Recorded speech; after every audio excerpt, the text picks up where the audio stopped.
വളവിനെ നിവർത്താൻ ശ്രമിച്ചാൽ അത് പൊട്ടേ ഉള്ളൂ. റമദാൻ സീരീസ് എപ്പിസോഡ് 8-ൽ ഞാൻ റെസിപ്പി വീഡിയോ, ഇഫ്താർ വീഡിയോ ഒന്നുമല്ല ഷെയർ ചെയ്യുന്നത്.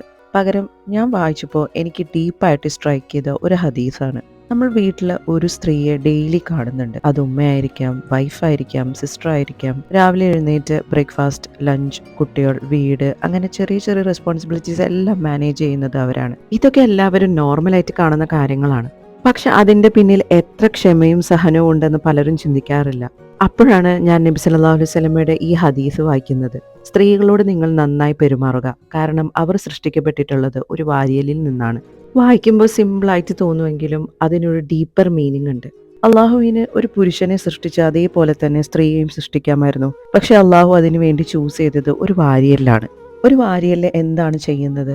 നമ്മുടെ ശരീരത്തിലെ ഏറ്റവും പ്രധാനപ്പെട്ട 2 അവയവങ്ങളായ ഹൃദയവും ശ്വാസകോശവും സംരക്ഷിക്കുന്നു. അതുകൊണ്ട് തന്നെ അതിൻ്റെ ഷേപ്പ് വളഞ്ഞിട്ടാണ്. അതിൽ നിന്ന് സൃഷ്ടിക്കപ്പെട്ട സ്ത്രീയും വളഞ്ഞിട്ടാണ്. ആ വളവിനെ നമ്മൾ നിവർത്താൻ നോക്കിയാൽ അത് പൊട്ടും. ഒരു പുരുഷനെ ട്രീറ്റ് ചെയ്യുന്ന പോലെ തന്നെ സ്ത്രീയെയും ട്രീറ്റ് ചെയ്താൽ നിങ്ങൾ തോറ്റു പോവുകയുള്ളൂ. അവൾ പല കാര്യങ്ങളും പ്രോസസ്സ് ചെയ്യുന്നത് വേറൊരു രീതിയിലായിരിക്കും. അതിനെ നേരെയാക്കാൻ ശ്രമിച്ചാൽ that's not your strength, that's your stupidity. So ഈ വിമൻസ് ഡേയിൽ ഒരു ചെറിയ റിമൈൻഡർ പറയട്ടെ. വീട്ടിലുള്ള സ്ത്രീയെ അപ്രീഷിയേറ്റ് ചെയ്യുന്നതിനൊപ്പം അവളുടെ യുണീക്നെസ് എംബ്രേസ് ചെയ്യാനും മറക്കണ്ട. Because she is the one who's quietly protecting the heart of your home.